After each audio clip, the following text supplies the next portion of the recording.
It can be scary when you think about how much of our so-called personal and confidential information is actually accessible in so many places and by so many different people and organizations. You need to learn what's being done with this information and how to keep yourself secure. Welcome to My Connected Life with Tyler Cohen Wood. When you're in control of your data in cyberspace, you feel all the more secure. Now, here's your host, Tyler Cohen Wood. Welcome to My Connected Life. I'm your host, Tyler Cohen Wood. Which do you think is scarier, losing your smartphone or your wallet? Well, we'll go into that because we're going to talk about mobile device hacking and keeping it private. Did you know that mobile devices now account for more than 60% of digital fraud, from phishing attacks to stolen passwords? And 1 in 36 mobile devices has what's considered a high-risk app installed. So how do we protect our smartphones from being an easy target to hackers and also protect our privacy so that we keep our data in our hands? Today, we have special guests and YouTube stars from Pay It Forward with David and David, aka David Payette and David Lynch. They have almost 1 million subscribers on their YouTube channel, Pay It Forward, with over 108 million views. Thank you guys for joining us. We're going to have a lot of fun with this episode. Absolutely, that is the plan. Thanks for having us. Thank you. It was quite an intro too. I'll have to cut that out and share it. Yeah, we're gonna get that in writing after the fact. Well, I'm really excited because I'm going to go through my phone as you guys are going through the phone, and I'm going to see just how many of these settings that I have improperly set. And it's interesting. Every time you do an iOS update, we were talking about this just a second ago, iOS 15 just came out. Every time an update happens, some settings that you may have turned off previously get turned back on. Yep. And it just so happens that a lot of those are the settings that can compromise personal privacy. Yeah, I think a lot of people too are a bit afraid of going into the settings app and changing a whole bunch of things because they think, oh, this might break my phone. It might stop working the way I want it to, which is really not the case at all. Right. Nothing in the settings app is a permanent thing either. It's really funny that you said that because I just got the new update recently, and that's exactly what I was thinking. Well, do I turn this on? Because if I turn this on, it could change the way that my phone works, and that drives me crazy. So absolutely. I am excited to get into this. Me too. Yeah, me too. Shall we dive into the settings app? Or? Yeah, let's pull up the iPhone. Yeah. We also just want to say we do have some tips for Android users too. We'll get to those in a little bit, but yeah, later on. So today we are using a new camera setup. So if anybody's watching and not just listening, yes. I hope you enjoy. Let's hop over there. All right, here we go. Over the shoulder shot there. How do we look? Looking pretty good. Oh, that looks great. Yeah. Thank you. So open the settings app. We really like to start in privacy. This is kind of where all the big stuff is, privacy. That's where the privacy stuff is. That's where the privacy settings are typically. All the privacy, okay. Yeah. So let's tap on tracking. This is a new iOS 15 feature, allow apps to request a track. This is a setting that Facebook absolutely hates. They took out like a full page ad in the New York Times about this. New York Times, yeah, and other newspapers. I think that Facebook definitely does not like this. They've said that this setting is single-handedly going to take down small businesses, which is a load of crap, of course. Yes. But really what it is Facebook is afraid of losing their advertising revenue, which is the main way that they make money. Facebook, or Meta now. Or Meta, I was going to say Meta. Yeah, Meta. And yeah, I think that, it's really not going to affect small businesses. And also there have been some recent news stories about how Facebook targeting, and this is kind of unrelated, there's been internal conversations about how it's only about 40% accurate, even though they kind of bill it as 100% accurate. So really 40% of the ad spend of companies, of small businesses who they're trying to protect, has been kind of going in the toilet. So I don't really know any small business owners around here anyway that are using Facebook advertising effectively. Interesting. All right, let's hop back in there.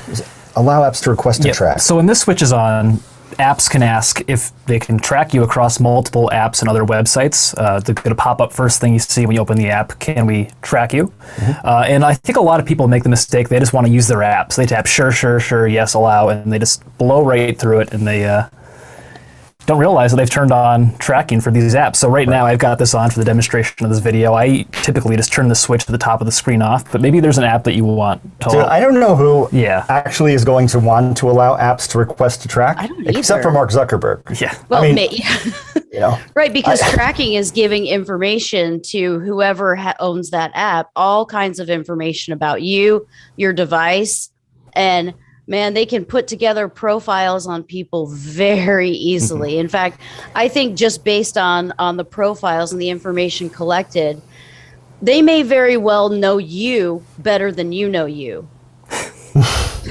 And that may be true. It makes me think of that story from 2012 where the woman, the pregnant teenager, she got that mailer from Target based on her shopping habits, and then her dad sees the mailer and says, wait a minute, my daughter's not pregnant. So he calls Target customer support, and he's like, stop sending me this stuff. And it's like, oh, actually, my daughter is pregnant. I had no idea. Sir, have you talked to your daughter? Yeah. It was crazy. And it wasn't like she was buying baby stuff. It was just based on what she was buying. The algorithms are that good at what they do. They are. Crazy. Amazon, too. Amazon knows what we're going to buy before we do, so that's how they could do the one-day shipping. They just get everything ready for us. They know when we're going to hit the button. It's quite remarkable. I kind of have to admit I sort of like that part because it makes it a lot easier. Oh, me too. Yeah, I'm not giving up Amazon anytime soon. That's for sure. You know, Amazon I'm looking is okay. in the privacy settings, and I have one app that is allowed to track, and I'm going to turn it off. It is Vimeo. Yes. Well, what I'd recommend doing here, too, is just that switch at the top of the screen. Just go ahead and turn that off, and then ask apps to stop tracking. So now it's turned off for all of them, and then future apps can't even ask you if you want them to be allowed to track. I said that pretty poorly, but we got the point. You got the point. You got the point across. Yeah. I think it was said very beautifully. Yeah. Me too. I'm a lipless voice here. Yes. So that's kind of the big new iOS 15 setting. There's another new one. So we are beta developers, which means we get to access the software, a little bit ahead of time of everyone else. You're not going to see this in your iPhone right now. But if you scroll down, there's an app. Sorry, should go back. You might when this comes out in December. That's true. Yeah. If you go back to settings, privacy, and scroll all the way down, there is an app privacy report. So on your phone right now, that's just going to look like nothing. Mm-hmm. But for me, and for anyone running iOS 15.2, you've got all this information about how you're being tracked, which websites are being contacted. And if I tap on Angry Birds, you think you're just playing a fun little mobile app.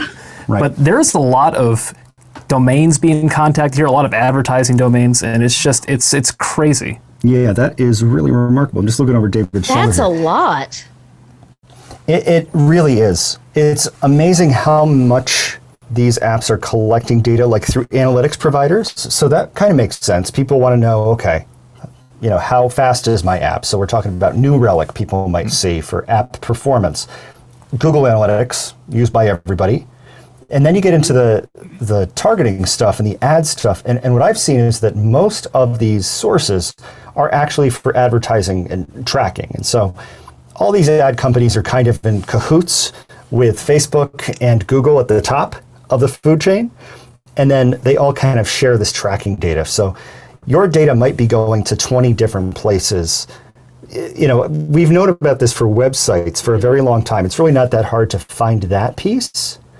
And we can show you a cool resource for that in just a second. But now we're going to see it for apps. And I think people are going to be kind of blown away by how much their data is getting sent around the internet every time they scroll in Facebook.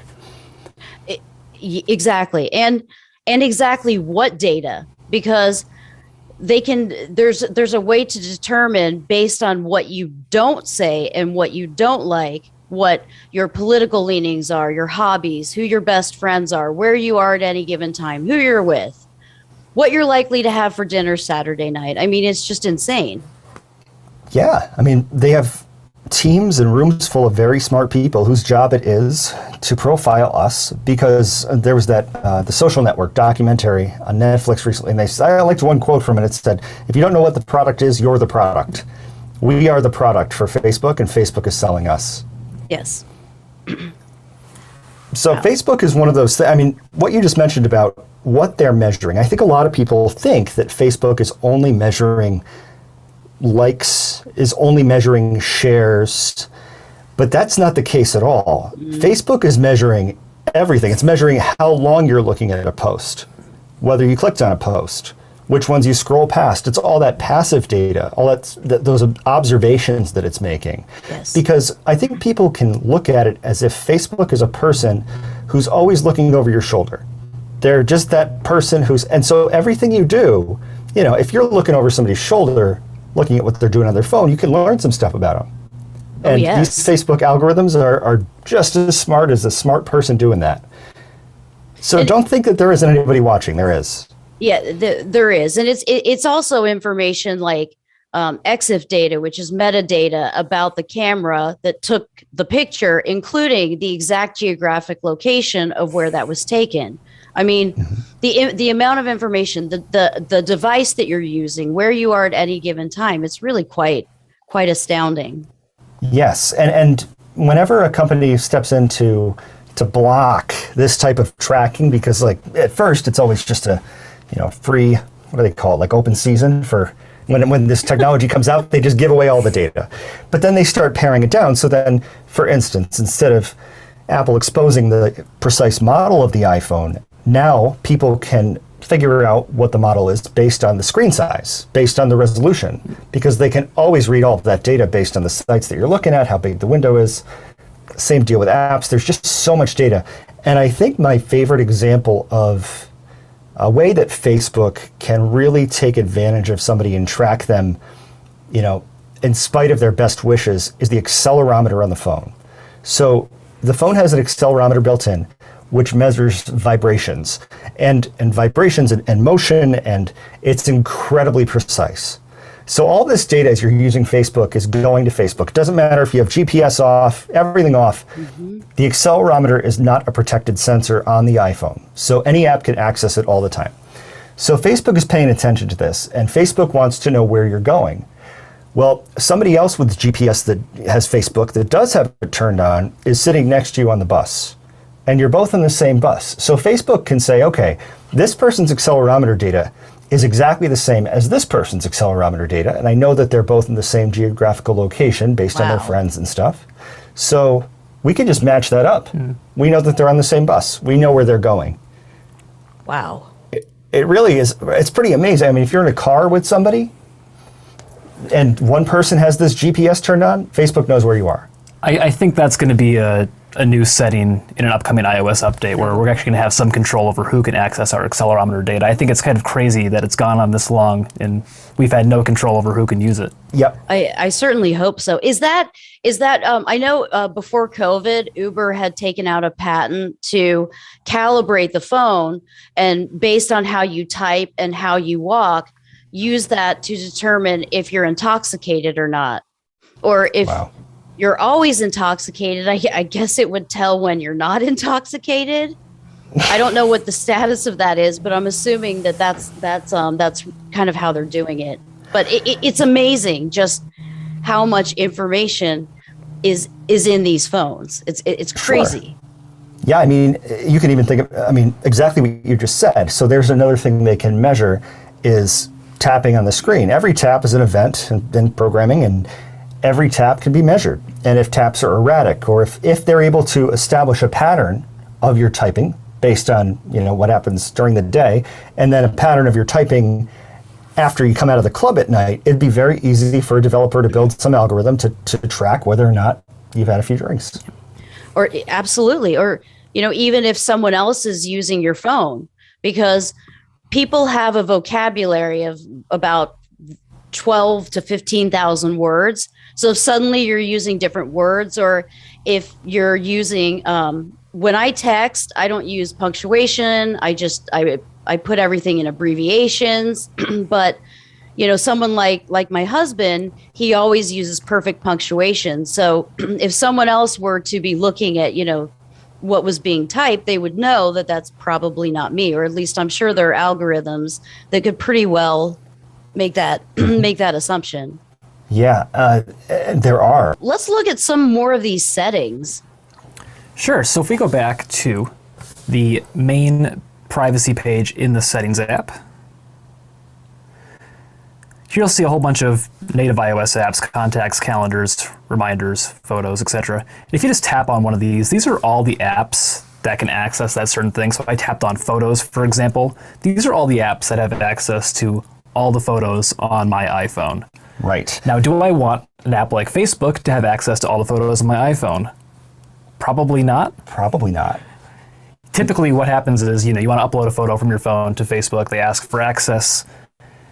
You upload the one photo and you kind of just forget about it. I don't even remember the last time I uploaded a photo to Facebook. Right. So if you ever did, this is probably on your phone. Yep.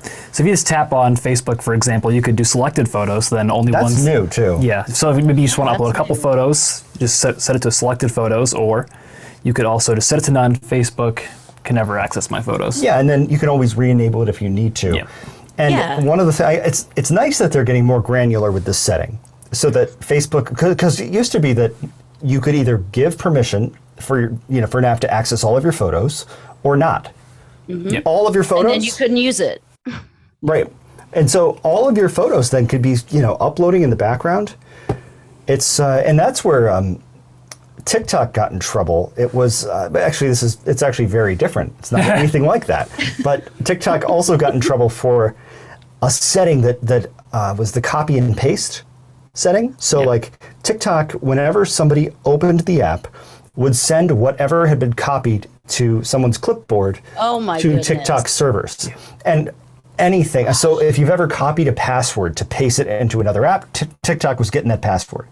And there was really no notification. Now at least there's a notification. Yeah. For instance, I opened the Dunkin' Donuts app the other day and it said, Dunkin' Donuts pasted from your clipboard. Now, I don't know why Dunkin' Donuts pasted something from my clipboard or what I had in the clipboard, but they got it.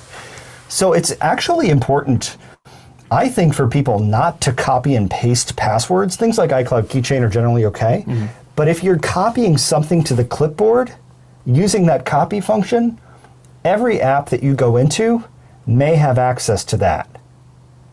So if it's an address, if it's anything private, you might want to stay away from that copy-paste functionality. That's really good to know. That's really good to know. Now all I can think about, by the way, is double chocolate Dunkin' Donuts. Thanks for that. I know, you're telling me. You're telling me. I missed my Dunkin' Donuts this morning. Mm. There's always this afternoon. Always never tomorrow. Too late for coffee. Never. So we're going to go through another setting. Let's go back again to the main page of privacy. And then at the top you see location services. Tap on that. So here you have a list of all the apps that have access to your location. The real scary word to look for here is always, and I don't think I have any always set up right now on my phone, but I could set one up. Yeah. So theoretically, if I went to DraftKings and it was set to always and precise location is on, that would mean that DraftKings 100% of the time can access my location and my precise location, which will also drain more battery life. So it's a little battery tip for you there. Yeah, free tip. And so what would you want to have it set to? Well, so this is some apps, they need access to your location. DraftKings is a daily fantasy sports app. They need to know that I'm in New York to set legal entries. Right. He's making legal wagers. Legal wagers. So that would be an example where I'd want to do while using the app. But there are certain apps, like my bank used to have my location all the time, I think, to send me, here's the nearest ATM. But I don't need my bank they don't need my location. They sure don't. No, they don't. They definitely and again, don't. like you said, if you turn something off, you can always turn it back on temporarily and turn it back off. One of our favorite settings is something that we do precisely that with. Shall we graduate to the systems settings? So if we tap back upper left-hand corner of the screen, and then underneath this gigantic list of apps, you'll see System Services. System Services. So on your phone right now, there are probably dozens of switches that are turned on. Mm-hmm. Where 2 dozen. 2 dozen. 2 dozen. Literally tens of switches. Tens of switches. Yeah. But you really don't need to turn pretty much any of these on. You can turn almost all of them off. Right. And so everything here has to do with your location. It's in Location Services. Cell network search, for instance, and we can see networking and wireless. Those have a lot to do with different configurations in different countries. So for instance, if you're going to a different country, the cellular networks in Spain may be configured differently than they are in the US. However, they are not configured differently in New Jersey than they are in New York or Washington. So there's just no point to having most of these settings turned on because it's unnecessary. And Apple Pay merchant identification, for instance, that's one that does work. It works. Apple Pay will know where you are, even if this is turned off. It's just more precise. So a lot of this stuff, we're not 100% sure what it's being used for, but it's still there. So we recommend turning almost everything off. Yep. We like to leave on emergency calls and SOS. That allows you to use emergency SOS. And just to be clear with that one too, if you call 911 using your phone and this is off, they will still have your location data. Yes. Because that's a law. But this will supposedly send them more precise location data. And if I'm in an emergency, I'd like them to have as precise as possible. Yeah. Pretty much, yeah. So, yeah. So Find My iPhone, if you use that feature, you want the switch to be turned on. And then Share My Location, another feature. Not everyone uses Share My Location, but I do. Especially if you're a parent, you want to know where your kids are and track their location. Through Share My Location, you'll want to leave that on. But we've gotten some pushback for like setting time zone, turning that one off. But if you're not somebody who's traveling time zones a lot, you don't need it on, and you can always just flip the switch on if you do happen to travel. Which is what I do, what David does.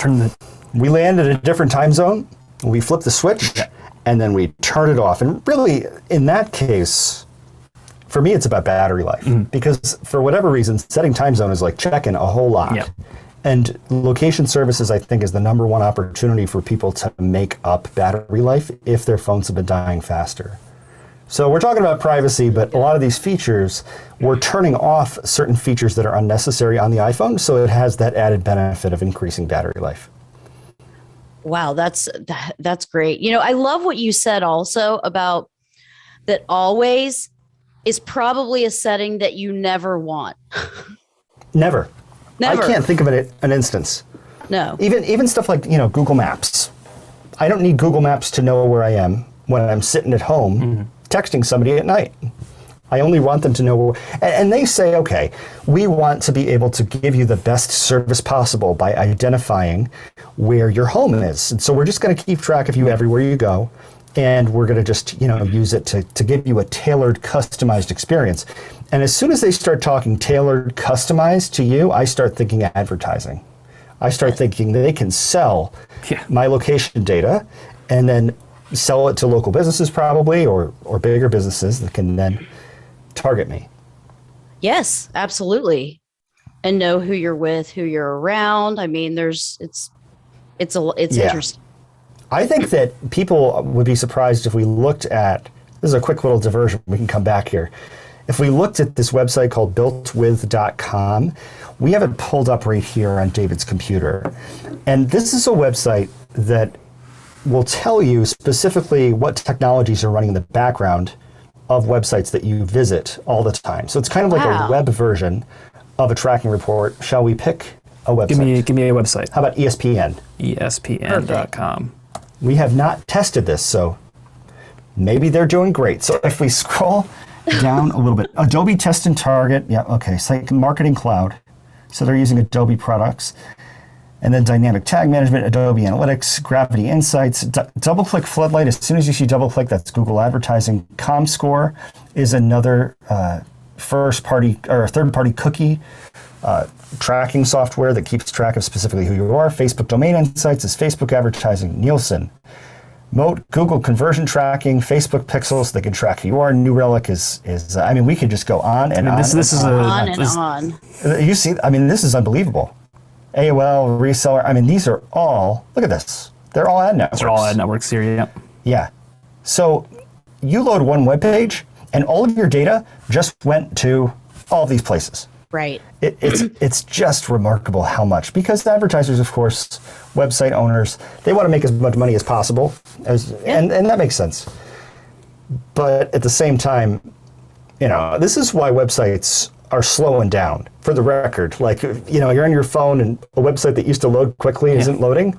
Well, maybe it's because there's 100 different things that are happening in the background, and they're just selling you. Wow. You know, I heard a statistic. I just couldn't believe this, where of all of the data collected, only 20 or 30% of it is even being used. So that means there's just these pools of data that's just being collected that companies don't even know what to do with because there's just so much data. I believe the term is data paradox. We're kind of one of those companies. So as much as we're pointing this out, we run websites that get millions of viewers every month, payitforward.com, iPhone Help, upphone.com, cell phone comparison stuff. Yes. And we have Google Analytics set up. And so we're tracking, we can't track specifically where people are, but we can by zip code. That's how Google Analytics works. Free tool. Every website runs it.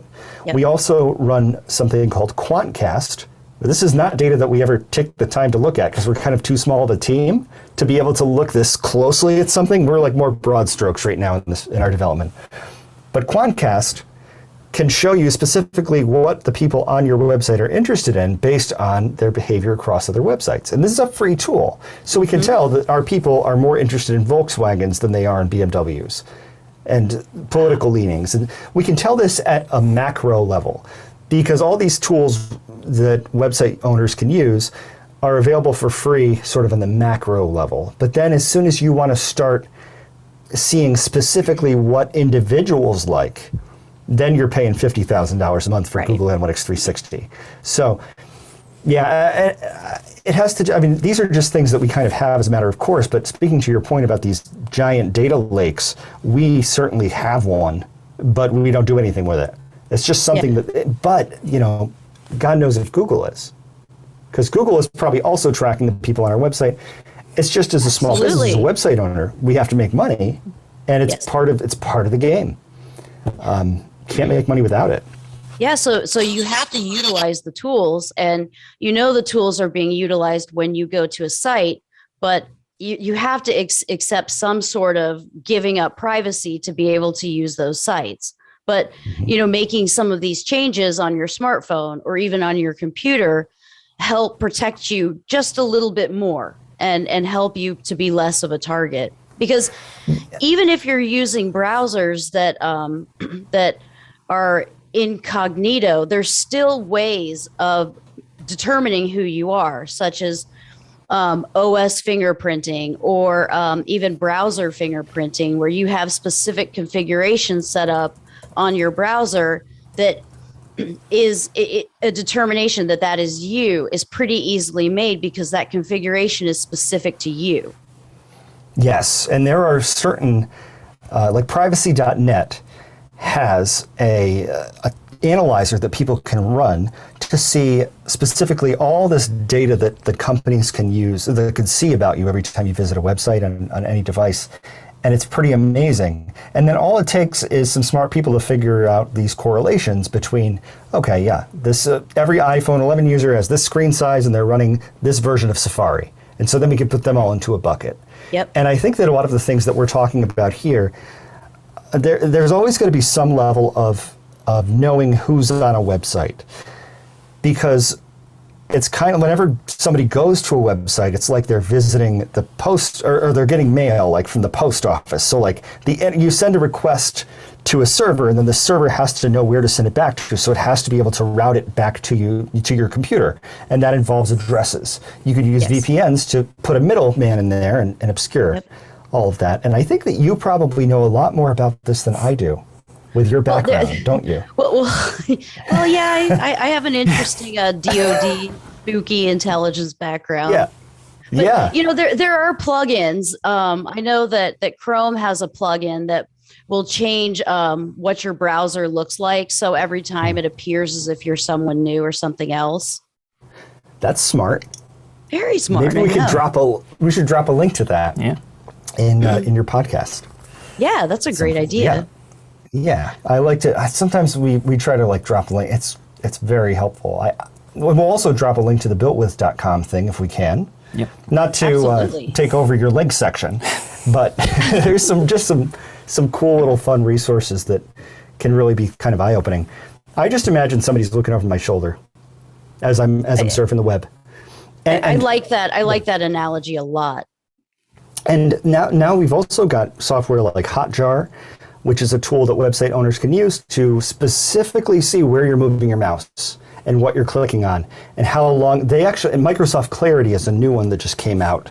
They're essentially, destroying Hotjar by offering all of their premium services for free. So regardless of that, they have a section when you start to look at it called Rage Clicks, where you can measure specifically who's frustrated on your website algorithmically by if they're clicking over and over again in a specific place. So these companies have figured out if your mood based on your scrolling, based on your clicking. That's pretty amazing. Yeah. I mean, it blew my mind when I saw that. Yes. I mean, I'm shocked. I'm usually not at a loss for words, but I'm kind of at a loss for words. Well, me too. But that's just because I get sidetracked a lot. I'm always thinking of all these different things. That's why I have David L. He stays right on track. Yeah. Focused. You want to look at some more settings on the phone? Let's talk about significant locations. That's right below your system services. So if you're still there, significant locations, these used to be called frequent locations. And then I think Apple had an internal meeting and said, hey, that sounds really creepy. That sounds creepy. Let's change it to significant. You got a Face ID in there. I just turned it on for the purposes of this video. I always leave this off. I get really uncomfortable when I see a list of all the places I've been recently. Yeah, it's kind of weird. And I wanted to ask you this specifically. Apple says that significant locations are end-to-end encrypted and cannot be read by Apple. Should that just totally disarm an average consumer, or is there still something people should be worried about there? Well, I never say that something is 100% anything, because there's always a way. And I mean, that way could simply be, you're walking by a coffee shop and you have your settings on your phone to always auto join any unsecured Wi-Fi or auto join any hotspots. You end up in a situation where someone's running an insecure, a malicious gateway, and they can now root your phone. They can update it or do whatever they want, and now they have access to your phone. Mm-hmm. And shall we talk about, want to head over to Wi-Fi settings and talk about that? Yeah, sure. So just turn off that significant location switch at the top of the screen is what we recommend doing. If we go back to the very main page of settings all the way, up at the top you'll see Wi-Fi. So we get a couple of things here. Ask to join networks. No networks will be joined automatically. If no networks are available, you'll be asked before joining a new network. If you tap on that, you can set this to off or notify. If you really just don't want to be joining those free public Wi-Fi networks automatically, I would just switch that to off and just eliminate the possibility of it even happening by accident. Yeah, I think that's definitely the right move. Mm-hmm. When you were working you worked in DoD, right? So was there a lot of this Wi-Fi? Did you see this type of a man-in-the-middle attack happen? There was some of that. There were, stingrays. I know there's back then, that type of stuff. You didn't really know if you were put on some other network that you didn't necessarily want to be on. But now there's a lot of tools and there's a lot of ways that you can make that determination. But just by making those changes to that phone, that's going to go a long way. Sure. Not auto joining and not the Wi-Fi or hotspots. Yeah. Yeah, if we just tap back upper left-hand corner of the screen, one below that, there's the auto join hotspot. Set that to never too, and then you won't automatically join hotspots. Yeah, one of the things that I always found interesting was that for unsecured hotspots, the phone would connect based on the name of the hotspot. So if somebody had a router called Linksys, then somebody else might have that same router, and then the phone just hops right on it. And I think that's why it's so important to have, and I mean, I think that's still the case. I believe it is too. Yeah. So it's really important to have a Wi-Fi password at home, because if you don't, and you have the same, as anybody else can make a Wi-Fi network with the same network as yours, and then their devices are, your devices are just going to hop on that network when they have a chance. And it's very important to have the most recent security on a Wi-Fi router. And Apple has done better at having these insecure connection warnings pop up and then linking to a website, but I still think that it's a very technical concept for most people to go into a Wi-Fi router and change security, for instance, from WEP to WPA 2 or 3. Because people are, what the heck are you talking about? Yeah. But one thing they can do, and I highly recommend this, is change any default passwords. There are lists of known passwords, and hackers will try these often. So you change that password to something very complex. Yes. And so let me ask you, as a security expert, do you use different passwords for every single website? Because I certainly don't. How do you handle that? Yeah. I actually use a password manager. Yeah. It's the only way. Otherwise, I have, there's no way you can remember it. I mean, I try using tricks sometimes. Like I think of a phrase that, no one would know, like, I don't know. I love chickens. I think they're cute. And you just take like the first letter, you put in some letters and you use that phrase. But after a while, I mean, we all have so many accounts and so many passwords that it's really hard to remember that. And, now with multi-factor authentication on pretty much any site that you go to, that's another option that you should pretty much always use. And that's where you use different methods of authentication, like a password, something maybe your face, or a fingerprint, something you are, or, something you have, like a token. And that's what happens when you go to your social media sites and you use the multi-factor authentication. They send a code to your phone. You copy it from your clipboard, which we don't do. We're never going to do anymore. We just learned that. I'm going to still do that, I think, though. I'm not typing in those codes anymore manually. I just figured out that I could copy it from the clipboard on my phone and just paste it on my computer. I'm going to ride that out for a while. Oh my gosh. Well, I was listening to your podcast the other day with the guys from talking about the dark web, and they were talking about two-factor authentication. And I thought to myself, I can count on one hand the number of people that I know who have two-factor authentication set up on their iPhone or Android. People just don't do it. And I think part of it is because it's kind of buried in the settings app. But it's really easy to turn on. It can go a long way to helping. It is for Apple stuff, but it's also really confusing for certain people. And then there's different types of two-factor authentication, right? So there's the text message kind, which to me doesn't seem very secure at all. Somebody could just run off with your phone and SIM swapping attacks or SIM swap. I never even thought of that. That's a really good idea. It's a great idea.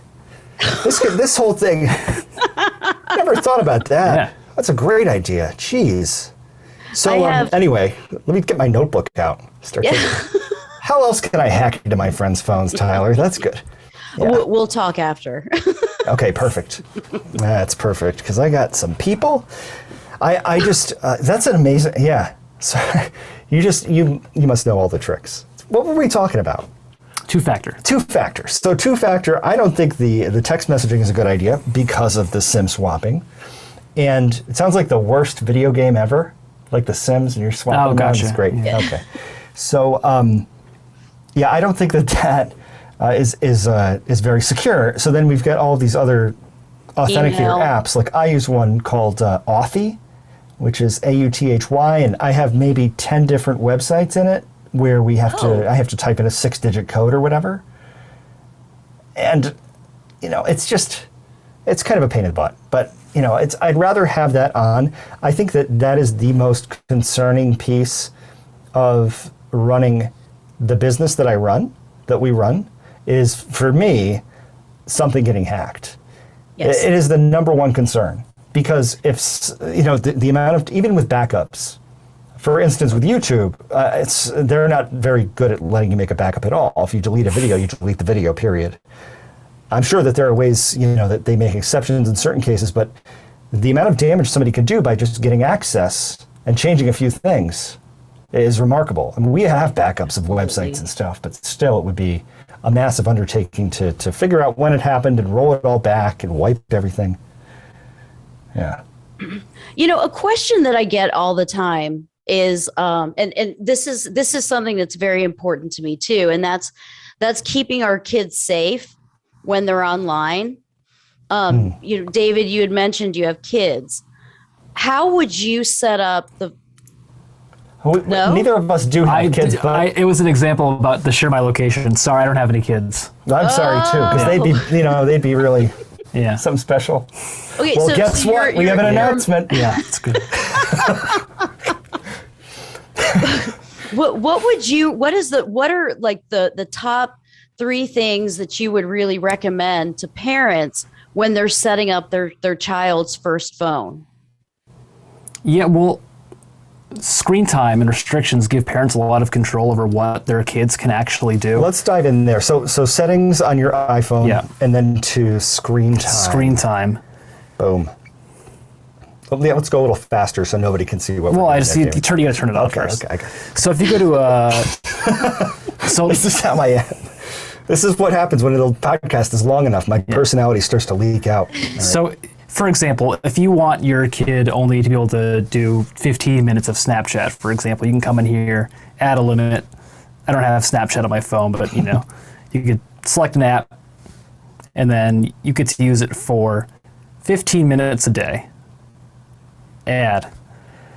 And now, there you go. See, we'd be great parents. Yeah. I mean, there's the number one tip for parents, I think, right there. 15 minutes a day on Snapchat. 15 minutes a day. That's it. But if you really want to just prevent them from seeing things, you could also go back to screen time and then tap on content and privacy restrictions. Then all of a sudden, if you go to allowed apps, you can just turn off pretty much whatever you want. Yeah, you can turn off the camera, you can turn off FaceTime, and what's cool about screen time now is with the family sharing with Apple, you can manage all this stuff remotely as well. So sort of keep an eye on your kids from your phone and what they're doing. So you can turn off, this is how you turn off the ability to install new apps, for instance, or the camera, and actually restrict some of the sensors that we've talked about. Yeah, so you can come in here, iTunes and App Store purchases, tap on installing apps, and then just don't allow, and now your kid can't install anything. Right. And now they're really confused. Where did the App Store go? And then they come to our website to find the answer. What happened to the App Store? Your Apple ID is, David's getting pop-ups. Getting pop-ups on my phone because I set this up, Yeah. So are there any other restrictions in here we want to talk about? I mean, there's always allowed, you always want to be able to, I guess the phone, you can't turn it off, but you always want them to have access to messages, so I suppose. So in the health app too, I would think, and this really isn't as much of a privacy thing, but maybe we should head over to setting emergency contacts. So I go to health? I think that's where you go. Tyler, can you help us out? Tyler, do you have kids? I have, my child's a 2-year-old miniature schnauzer. I have a couple of 18-month-old cats that would love your dog, I'm sure. Let's see. So we are. But I do have an 11-year-old niece who is going to be very angry with me for doing this episode. Right, so if you go to... The kids are resourceful. They'll figure out a way around it if they really want to. If you go to Settings, Emergency SOS, you can set up emergency contacts in Health. So if you tap on that. Right. And then there's my personal information there. That's great. Yeah, you can see what I'm allergic to. Yeah. Right. Well, it's not on here. Yeah, that's too bad. So if I tap Edit and then come down here to Emergency Contacts, you can just tap on the green plus, add whoever you want. Yeah, I hope that first responders are trained to pick up a phone and hit the button because they can then get to the health ID stuff. Mm-hmm. I'm not sure about that, but I personally do have my mom and dad in there for emergency contacts. I think that's I set it up on their phones too. Yeah, I mean the Find My stuff as well, which is also, I think that's the other thing. Just having Find My, turn on Find My iPhone, Find My whatever, so that you can track your kid in case something goes wrong. Yep. How do you set that up? Let's just go. Do you have to so set it up on their? Right? You set it up on their phone as well. Yes. Yeah. If I go here, I'm just going to hold off on sharing the screen because otherwise David's personal email. Yes. If you tap on your name at the top of the screen on the main page of Settings, you'll go right to Find My. Yep. And then you'll see. Oops, that's the one. Find My iPhone is currently on. If you tap on that, that's where you enable it. Yep. So you can do that for your kids. I think that it actually gives you an option to turn it on when you're setting up family sharing and hooking up your kids' accounts to it. But yeah, I mean that's just a really good idea to have on There have actually been times when I used that once. So here's a little story. When I was living on Maui, I had this bad feeling one day on Thanksgiving, and I thought something bad had happened to my parents. They were fine, but I was just like having a moment. So I went on the Find My app and logged in with my mom's Apple ID. And then I saw that their car was like on the road, maybe a mile from like the biggest hospital in our area, which is not near our house. And so I'm thinking, okay, they're both dead. But it turns out that they have friends that live over there, and they were actually inside and left the phone in the car. But it is, my motives were good. But yes, at the same time, that kind of thing, as long as if somebody has access to your Apple ID, they can go to iCloud.com/find and start to find your devices and then find you. Wow. Yeah. That's there's pros and there's cons to this. Yes. So what are your thoughts on that? Are you someone who uses Find My, or do you think that that's too high a price to pay for a security risk? Well, I'm concerned because if I were to ever lose my phone, that's a lot of information on that phone, and to be able to find it, is going to be invaluable. Now, I don't really go many places anymore, so the chances of me losing it or leaving it somewhere are probably pretty slim. However, I do lose it pretty much, 15 times a day within my own house. Yeah. Oh, and isn't it great to be able to ping it and find it? I mean, I use that more often for finding it in the couch than anything else. Actually, I use Alexa to just call my phone, or I ask the husband, Matt, call my phone. That's perfect. Yeah. Yeah. The Find My stuff too is cool because you can erase your phone remotely, or you could set it up with a passcode so that if they enter the passcode wrong 10 times, then it just erases it itself, I believe, which is one of those settings that can be enabled. So they are very secure, but to your point about, is it as dangerous as stealing your wallet that you talked about in the beginning of the show? Really, Apple is trying to say, no more wallet, we're just going to use iPhones. And they're working with state agencies to create driver's licenses and college ID cards and hotel room passes. Yeah, well, the driver's license might be a iOS 15.3. That's coming really soon, where it's just going to be on your phone. I was like, oh, that sounds like a really great feature. I just have my phone and never need my wallet again. Then I thought more about it, like, do I really want all of my information on my phone, and then my phone goes missing, and I have you don't have your driver's. I have nothing. What if the battery dies? Like, hey, sir, can I see your license and registration? I'd love to, but my battery died on my phone. Do you have a charger? Like, I don't know if that's going to be the best option. And obviously there's going to be some lag there when it comes to training. I think that, but I'm sure that, people will learn quickly. Maybe it presents an opportunity for some fraud. I don't know. It's interesting. It could be. I mean, I personally believe, and we're getting to the bottom of the hour, but I personally think that the wallet. Sorry, I totally forgot what I was going to say. That's all right. The way you said it was beautiful. All these things are just running through my mind about the phone that's what This is what happens to me. At the end of the day, I can hardly put two words together. The last thing I want is to look at another piece of technology at the end of the day. My friends come up to me, they're asking me questions about all this technology. What should I get for this? I'm like, the last thing I want to do, but being the magnanimous fellow I am. Well, I got a text at 7:30 yesterday asking for iPhone help. Did you? Yeah, it did, yeah. It was the ring silent switch. It was set to silent instead of ring. So. It's great when the help questions from friends and family are easy like that. Yeah. My dad, every year they go to, here's a security thing. Every year my parents go to Cape Cod. And every year my dad calls me because his iPad won't download his Gmail.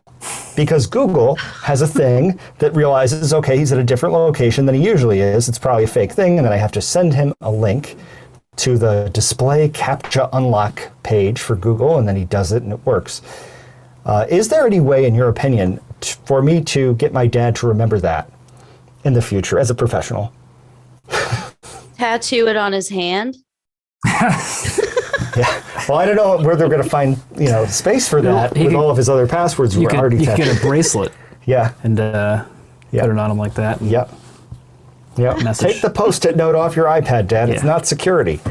That's not a good password manager. Yes. Yes. So, Yeah. so as we leave, are there, so what would you say are the top 3 most important places to go on your phone and just spend some time in the settings area? Definitely settings, privacy, tracking, I think is Right. Let's actually show people real quick, just so sometimes we speak a little faster than people. Yeah. So settings app, privacy, tracking. I think really for pretty much everyone to just turn off that switch at the top of the screen. Yep. I'll save you a headache. Save you a headache. Yeah. They won't be able to track you. Okay. Settings, privacy, system services. System services. Yep. So if you go settings, privacy, location services, and then scroll down here. System services, we touched on that earlier, and pretty much just turn off everything except for emergency calls and SOS and Find My iPhone. Right. And then I would say, I mean, most people, if there's anything that there's, kind of sensitive about on their phone, it's going to be photos. So let's just go to photos under settings, privacy, photos, and just make sure that the apps that have access to your photos are apps that you truly, truly trust. And maybe head into some of these. And what's the option called now? Like selected photos? So there is the option for selected photos where you choose. There's all photos, all access, free for all, so and maybe none. change the ones that you don't use often to selected photos, just so that the next time you open it, it doesn't have access to all of your photos. Sure. And we're going to add that to our next privacy video. Yeah. And there's one more I would add too, is with web browsers. By default, they can track you across multiple websites. If I go back to the main page of the settings app, and I scroll down to Safari, for example, there's a feature called Prevent Cross-Site Tracking. You want to turn that on because you don't want advertisers, companies, to be tracking you across multiple websites as you're just browsing the web on your iPhone. Right. So if I'm on the CNN.com or Fox.com or whatever, I'm not going to see ads for toasters because I was looking at them on the KitchenAid website. Yeah. So it's one of those things that I don't like that everybody knows so much about me. So these are ways for people to not sacrifice functionality of their phone, but also just really protect their privacy a little bit more. And I think those are the types of baby steps that can really, lead to a more secure lifestyle. I think I'm going to have you guys on again so we can go through the Android. Yeah. Oh yeah, we didn't even talk about install unknown apps. If we want to poke fun at an operating system, we should definitely talk about Android in terms of privacy. But yeah, I mean, we were concerned that we weren't going to have enough to talk about, but I think we could have gone for another couple hours. Thank you so much for having us here. Thank you so much for joining. And there will be on the website and on the show page, you can follow all the links. You can follow David and David. Please subscribe to their channel. You will not be disappointed. And join us next week for another episode of My Connected Life. Thank you.